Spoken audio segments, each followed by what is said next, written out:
البدع والأهواء، أهل البدع العقائدية وأهل البدع السياسية. نقول بيننا وبينكم السلف، بيننا وبينكم الكتب، كان فيقول البدع بيننا وبينكم. Allah, awal muka surat berapa? 84 ya. Wal iyadu billah, kita minta perlindungan kepada Allah terhadap keyakinan yang semacam tadi. Apa itu? Bahwasanya Az-Zubair ibnul Awwam radhiyallahu anhu adalah pemimpin kekufuran. Padahal beliau yang termasuk yang pertama masuk Islam dan membela Nabi dan disiksa di Mekah itu. Mana orang-orang Rafidhah itu mana? Di dalam pembelaan pada Nabi itu mana? Nggak ada mereka. Ya udah nggak apa, karena memang mereka belum lahir tapi harusnya sadar diri dengan apa? Para pembesar sahabat. Tapi mereka sudah lahir di zaman siapa itu? Umar, atau lahirnya adalah di zaman Utsman dan Ali. Lalu mana penghormatan mereka kepada para sahabat? Para sahabat itu yang senantiasa membela agama Rasul dan menyebarkan apa itu? Islam dan menaklukkan negeri-negeri kekufuran. Rafidhah mana? Satu negeri aja yang mereka taklukkan, nggak ada negeri kekufuran. Yang ada adalah apa? Negeri Islam yang mereka rubah jadi negeri kafir. Seperti di Iran itu. Pemerintahan siapa itu? Ridho Pahlavi, mereka rubah jadi pemerintahan apa itu? Isna Asyariyah. Nah, itu prestasi mereka. Tapi bergaya mencela Nabi, mengatakan wajib kemaluan Nabi itu harus disentuh oleh neraka karena dimasukkan kepada apa? Kepada kemaluan perempuan musyrikah, yaitu siapa itu? Aisyah dan Hafsah. Ini nggak ada adab sama sekali.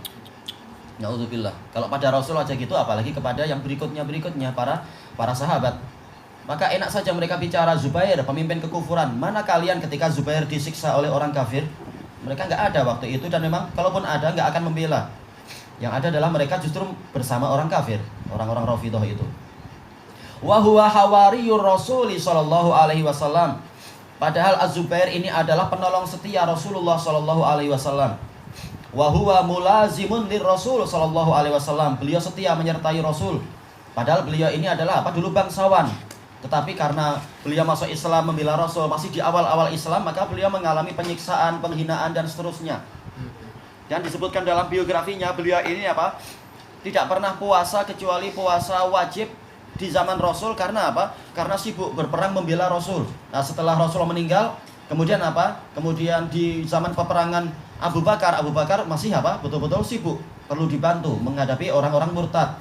Nah, kemudian setelah Abu Bakar meninggal dan kemudian apa? Di zaman Umar juga sibuk apa? Membela, membersihkan orang-orang kafir di semenanjung Arab, maka beliau juga sibuk membantu Umar. Nah, setelah itu baru apa? Beliau puasa di akhir-akhir hayatnya itu, puasa yang sangat banyak. Puasa sunnah yang sangat banyak, menunjukkan memang beliau betul-betul apa? Hawari, penolong setia. Nah, ini yang orang Rafidhah asal bicara aja begini, begitu.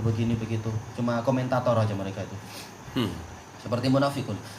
Yang mereka munafikun. Fayakunu ashabur rasuli sallallahu alaihi wasallam al-khasuna bihum a'immatal kufar. Apakah para sahabat Rasul, orang-orang yang khusus dekat dengan Rasul itu justru sebagai pemimpin kekufuran? Wa ma dhannuka bi rajulin yakunu ashabul haq al-khasuna bi a'immatal kufar? Dan apa pandangan engkau tentang seseorang yang justru teman dekatnya dan teman khususnya adalah pemimpin kekufuran? Berarti apa? Orang ini sendiri keimanannya layak dipertanyakan, yaitu Rasul. Sebagaimana kata para ulama, orang Rafidhah sebenarnya mereka itu ingin mencela Rasul, tetapi apa? Melalui cara lain, yaitu apa? Mencela teman-teman dekatnya. Karena orang-orang yang berakal akan mengatakan kalau teman dekat yang dicintainya seperti itu, berarti dia ini sendiri adalah sama. Apalagi bukan hanya teman dekat, istrinya sendiri orang-orang macam itu, berarti dia adalah begini. Maka nggak heran kalau apa? Kalau sebenarnya yang berhak menjadi nabi itu adalah apa? Adalah Ali dan seterusnya. Ini adalah tahapan-tahapan yang sangat berbahaya. Tayyib. Yakunu mislahum, maka apa? Orang ini semisal dengan teman dekatnya. Berarti apa? Sama-sama adalah pemimpin kekufuran. Na'udzubillah. Ujungnya seperti itu. Imma bitariqil luzum wa imma bitariqi al-istihab. Boleh jadi dari jalur apa? Luzum, yaitu apa? Konsekuensinya. Kalau teman dekatnya jelek, maka dia sendiri adalah jelek. Atau dengan istihab, yaitu apa? Karena dia sebenarnya orang baik, tapi karena teman dekatnya jelek, lama-lama tertarik dia. Kenapa? As-sahib sahib, al-jalis janis. Teman itu akan menyeret. Orang yang duduk, dia akan sejenis dengan teman duduknya itu. Walihada ja'a fil hadits wa in kana fihi nadhar. Karena itulah ada datang dalam hadis, walaupun di situ perlu diperiksa lagi. Al-mar'u ala dini khalilih falyamdur ahadukum man khalil. Seseorang itu berada di atas agama teman dekatnya. maka hendaknya salah seorang dari kalian melihat kepada siapa dia berteman dekat. Ini diriwayatkan oleh Abu Dawud dan Tirmidzi dan disahihkan oleh Syekh Albani, disahihkan oleh Syekh Yahya, oleh sebelum mereka juga yaitu Syekhul Islam, dan memang sanadnya sahih. Hadis Abi Hurairah. Tidak tercela sanadnya sama sekali. Boleh jadi Syekh bin Utsaimin beliau lihat jalur yang lain yang memang tercela, tapi untuk yang Abu Dawud tidak tercela sanadnya. Ma makna al-hawari? Al-hawari al-ashabul khasun. Apa makna hawari? Hawari adalah teman-teman dekat, sahabat-sahabat yang khusus. Wa kadzalika qauluhu ulaika alaihim shalawatum mir rabbihim wa rahmah. Demikian pula kata Syekhul Islam tentang ayat Allah, mereka itulah orang-orang yang akan mendapatkan sholawat dari Rabb mereka dan rahmah.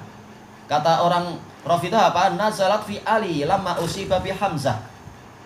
Yaitu ayat ini turun tentang Ali ketika dia kena musibah dengan meninggalnya Hamzah, paman beliau. Hamzah bin Abdul Muthalib, ya paman. Intinya adalah apa? Ini semua untuk Ali, pujian-pujian itu. Qala Syekh Ibnu Utsaimin subhanallahil azim ayyuma a'zam musaban ar-rasulullah sallallahu am Ali fi Hamzah. Maha suci Allah yang maha agung. Siapa yang lebih besar mengalami musibah pada waktu itu tentang masalah Hamzah, Rasul ataukah Ali? Jelas jawabannya adalah ar-Rasul. Kenapa? Sampai Rasulullah sangat marah waktu itu dan seterusnya, kalimat yang sangat besar-besar. Sampai bahkan apa ketika para wanita itu meratapi kerabat-kerabat mereka yang meninggal, Rasulullah mengatakan semuanya meratapi teman-temannya sendiri, sementara Hamzah nggak ada yang meratapinya. Nah berarti dohirnya adalah Ali pun nggak meratap, dan memang sebenarnya adalah apa? Tidak perlu meratap, tapi menunjukkan apa? Rasul itu sangat sayang dan sangat sedih dengan keadaan Hamzah. Maka kemudian ketika para sahabat mendengar itu, mereka pun meratapi Hamzah, membuat syair-syair yang mengandung ratapan. Nah, kemudian apa? Turun ayat yang turun wahyu yang melarang untuk meratap. Rasulullah mengatakan di dalam sirah itu, anak ini nggak baca sanadnya semuanya. Rasulullah mengatakan, hentikan ratapan kalian, kalian sendiri sudah sedih dengan keluarga kalian. Tayyib. Lakin hum yaqulun inna aliyan huwallazi usiba bi Hamzah. Tapi mereka Rafidah mengatakan sesungguhnya Ali itulah. Ini adalah apa? Bentuk takhsis, yaitu khusus. Ali itulah yang tertimpa musibah dengan Hamzah. Wa huwallazi lahu hadhil ayah. Jadi ayat ini adalah untuk dia. Padahal ketika Ali bin Abi Thalib masih kecil, dia jarang diganggu oleh orang-orang kafir. Tapi Rasulullah yang sering diganggu dan kemudian apa? Dibela oleh Hamzah. Dan sanadnya sahih ketika apa? Hamzah memukul siapa itu? Abu Jahal dengan apa? Dengan busur beliau. Sampai apa? Sampai luka kepala Abu Jahal. Karena apa? Demi membela Rasulullah SAW. Ini Hamzah. Ali tidak sampai mengalami itu dan seterusnya ketika di masa-masa itu. Kayak fayakunu min kadzibihim wa iftiraihim anna Ali bin Abi Thalib asyaddu huznan au haznan ala faqdihi li Hamzah min Rasulullah SAW. Maka termasuk dari kedustaan mereka dan kebohongan mereka adalah bahwasanya Ali bin Abi Thalib itu lebih sedih daripada Rasulullah SAW karena kehilangan Hamzah. Wa kadzabu wallahi fi dzalik. Demi Allah mereka dusta dalam masalah itu. Wa a'zamu man usiba bihi bila syak huwa Rasul alaihi salatu wassalam. Yang paling sedih tertimpa dengan musibah tadi tanpa ada keraguan adalah Rasul sallallahu alaihi wasallam. Tayyib ilahuna wallahu a'lam. Insyaallah kebencian, kemarahan dan kekecewaan yang dialami oleh ahlu sunnah melihat kedustaan ini juga berpahala dan menghapus dosa. Melihat apa ini? Tafsir-tafsir yang rusak semacam ini, ahlu sunnah marah karena Allah, itu juga berpahala. Apalagi di hari-hari yang mulia macam ini, mudah-mudahan menghapus banyak dosa kita. Rasa macam nak skip gua dah. Hah? Rasa nak skip gua dah dia punya kalam. Tak tahan tengok. Lebih ahli. Ya, kalau jumpa di sini rasanya kita pengen pegang lehernya cekik-cekik, gerak-gerak gitu. Tapi di sini masya Allah pandai bicara ini itu Wahabi, malah jadi pensyarah barangkali atau jadi pengarah. Sabar. Sabar.